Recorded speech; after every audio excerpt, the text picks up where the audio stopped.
Ken, come over here and say the alphabet backwards. Just trust me. I know it, Ken said. Joe Giordano on Ken's team was actually proud he said that. While bowling, he managed to bowl 4 strikes in a row, only to blow it with following bowl attempts. Losing to Ted and TJ during the summer, Ken chose to travel to the Jersey Shore solo. He chose Ocean City, New Jersey, as a spot for a few days away. This would be separate from his family's Wildwood vacation.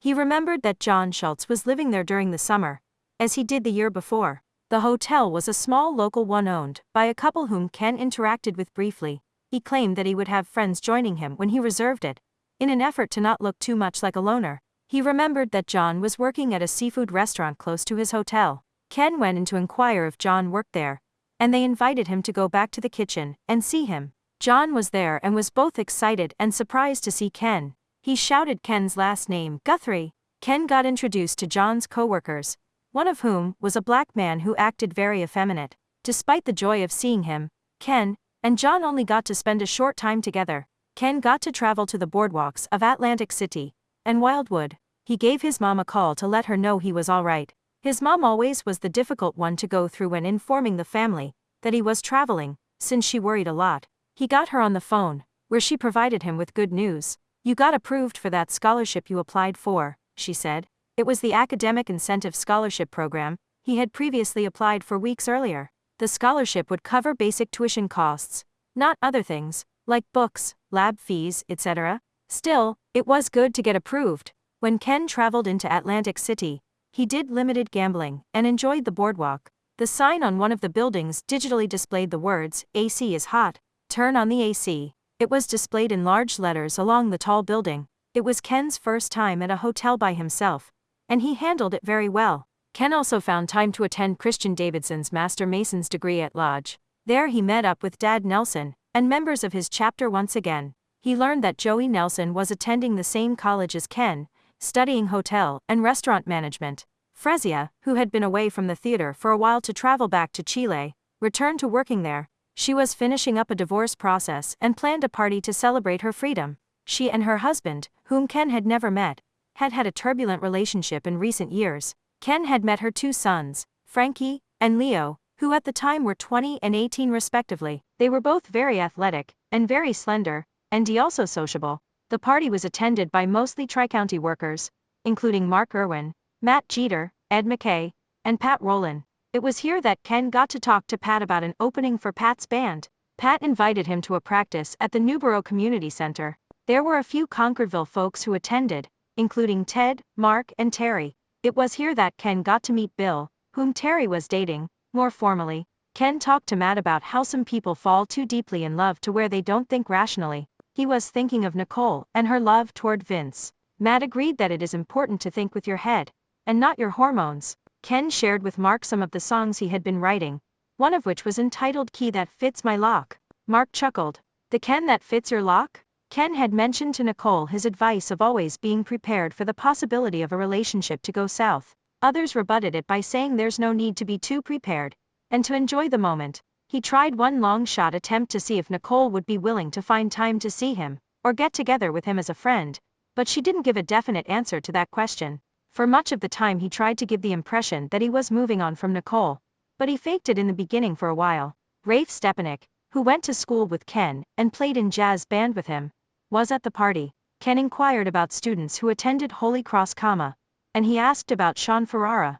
"Sean Ferrara, he's dead," Rafe said. "He hung himself at the U of D 3 years ago." This news came as a bit of a shock to Ken. As much as Sean had tormented him, he never wished that kind of pain which would lead to suicide. Throughout time Ken still had to bite his tongue and put up with the fact that Nicole was going out with Mr. Perfect Romeo Vince. He mentioned feelings of distrust of him, and TJ responded sarcastically, "Yeah, right, Ken. And I suppose when she finds out he's a bad guy, she'll come clinging to you, so you can be a shoulder to cry on." Ken also mentioned this to Connie, about how annoyed he got at the constant reminder of Nicole's boyfriend. Connie would be in the concession area. He brought it up thinking he was more deserving of her than Vince. "I think it's really your jealousy talking," Connie said. All this was fairly new to her. "What's he got that I don't got?"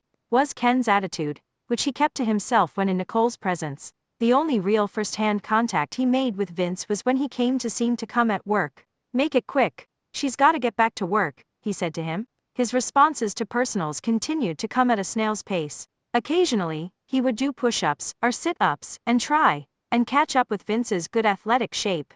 According to Nicole, he worked out every day. Some would talk to Connie about Ken, occasionally asking, "What's he like around you?"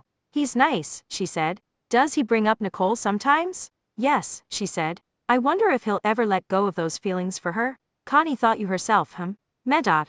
I don't think it's Nicole he really wants. I might decide to call him. TJ and Dave were there. And upon hearing this, they quietly looking at each other as if to say non-verbally, "We know what she means." TJ simply said, "Doesn't hurt." TJ walked away with a grin, and Connie thought out loud, "What's so funny, TJ?" Without getting an answer.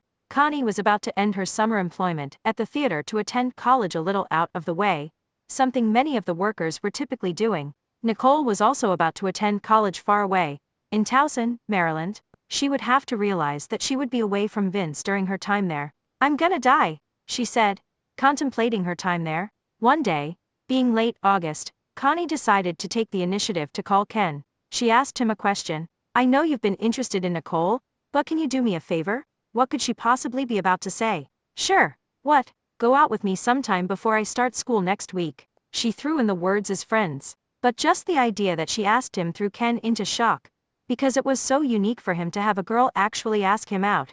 Next chapter. Close encounter of the first base kind. Ken's last date at this point had been Robin Getty, whom he met through the personals, but had not heard back from. He also heard from a Judy Noonan, the 24-year-old college grad, with a degree in communications, who was living in New Jersey, managing a restaurant, hoping to seek a master's, but he didn't get to meet her face to face, since she also didn't call back. People would ask Ken about it, such as TJ, who might say, "How's that Robin chick, or that Judy chick you mentioned?" Unfortunately, he couldn't report any good news regarding them. At times, when Ken was home, even Winnie showed interest in his search. "How are those classified personal ads going?" she asked. "I'm hopeful," he answered, "even though I tried some that didn't work out, like Eva. But maybe Robin, or Julie could lead to something. I know Judy's 24, so a little older." "That's not bad, remember that's my Sherilyn's age," she said. But later, Ken agreed to a date with Connie. The only question for Ken was when, and not if it would be convenient. It was a Monday, August 31st, and he had classes starting that week. This was his opportunity to make use of his academic incentive scholarship in which he signed up for his classes, using that to pay for it. Hus classes included political science, money, banking, and financial markets, principles of management, and spreadsheets too. He would also have to attend his lodge meeting that Tuesday night at 7:30. Wednesday Ken was working. Connie was busy Thursday, and had plans to attend some camp on Saturday night. That left just Friday when Ken's plan was to go to his practice session with Pat's band. But he told her he could probably get out by 8:30, or 9 at the latest. 8:30, 9 at the latest, Connie periodically kept repeating. In the end, Friday night seemed to be the best night for both of them. Of course, Connie gave him directions on how to get to her Westchester home to pick her up.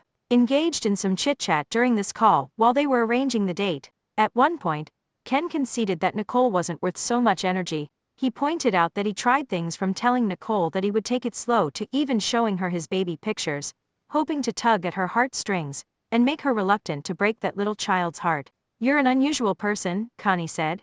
"Yeah. Well, I've been called worse," said Ken. "But I don't mean that as an insult, because being unusual can mean being interesting." So they arranged to get together late Friday night, despite having limited options of things to do and places to go. On that night, he attended his practice. They let Ken use a keyboard they previously used, but then were originally going to sell or give away. The band had a gig at a cafe in Newark the next night, but Ken did not have to perform with them at that point in time. He would only get a glimpse of what it's like and simply shadow everybody. Pat was in a testy mood that evening, worrying about whether or not they were ready. During one of the songs, called Tight Skirt, Dez, the lead singer, does his singing with a faulty microphone. Pat exclaimed, "I can't hear a fucking thing he's singing." He duked things out with Charles, the bassist, for not providing better equipment. Members that night had to come and go back and forth for different things, and it didn't seem to be going well. Ken found it awkward to have to remind her that he had to leave early, but Pat remembered. He said him, "I remember you told me I had to leave early, so why don't you just go ahead now," he said.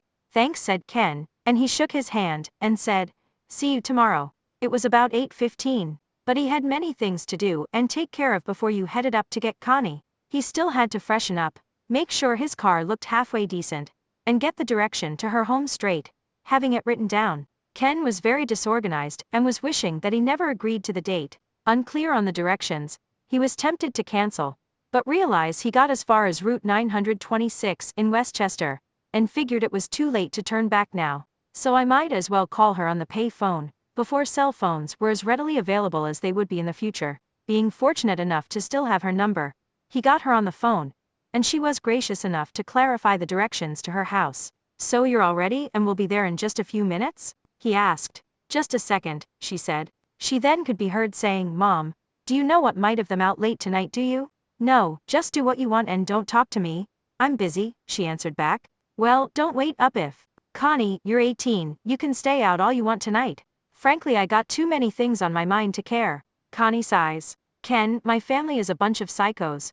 So why don't you just look for me when you get to the house? You don't have to come to the door. Okay, said Ken. He finally got there, and she was waiting. She had on a long dress that looked like it could have been a Sunday dress with a blouse. It could have been made of cotton, polyester, vinyl, wool, or all of the above. Ken was in jeans and a t-shirt. He felt somewhat underdressed and so unworthy. Connie got in the car, which was the white 83 Ford LTD station wagon in mediocre condition with a broken hood latch which depended on a rope or wire to hold it down. She was calm and ready for a night out, but Ken has no idea at first what she had in mind. When asking about a place to eat, she said, do you have any objection to McDonald's? Ken could only think to himself phew. He was lucky she didn't have elaborate taste in food and restaurants, and many girls would have dumped Ken on the spot had he been the one suggesting that. No, sure that's fine, he said. Ken had a disorganized total of between $20 and $30 cash on him, plus his Citibank MasterCard to spend with and his Mac card. They wound up going through the drive-thru, going Dutch on paying, and sitting in the parking lot, eating and engaging in small talk. So Ken, what's your favorite color? Asked Connie. Blue, I guess, and Ken said, describe it. Ken had to think about forcing it.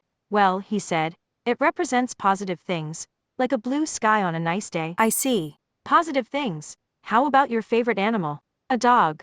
Describe it. I don't know. It's man's best friend. I might as well make my best friend my favorite. What about you? Ken asked. I told you my favorite color and my favorite animal and described them. How about describing your favorite guy named Ken here? Unusual, she said. Plain and simple. They talked more. She would ask him questions out of the blue, such as what his father was like, as well as what the worst day of his life was, to name a few things. I have to say, Ken said, my worst day was when I got in trouble for grabbing this girl Kristen by the arm, shaking her, angry that she was smoking. I ended up going to the principal's office, and it was embarrassing. They called my parents and they read you the riot act, did they? Yes. I take it you're sorry you did that, but that you only did it because you cared about Kristen? She said sympathetically. Yeah. Connie was supposedly putting a puzzle together of what he was like piece by piece. Ken didn't think they would just spend their time in the parking lot of McDonald's. Therefore, he suggested a movie. But Connie objected, because, as she said, in a dating situation, you can't really get to know each other when you're watching a film and getting involved with what's on the screen. Connie suggested they head to the supermarket and shop for a birthday gift for her mother, which they did. She would be turning 43 soon. They stopped there and browsed before settling for a card and a new jacket for her. They then headed to Ken's house, where they spent some time. She explored the things he had hanging on the wall, such as awards and banners, places he'd been. Can you peek at what his home life was like? He performed a song for her on his guitar which went as follows. Baby, I've waited so long to get some lovin' off the ground. I can't take my eyes off you, it's like there's no one else around. Even when someone's here, I can still be found to be hard to please. But you've got what it takes to put my heart so much more at ease. I really need to know what you're all about. It can be done if you and I go out. So tonight let it be us. I won't ask you for too much. Don't think about if it's meant to be. Only time will tell him, we will see. For tonight let it be us. There'll be no fighting and no fuss. Maybe you're the one that I'm looking for.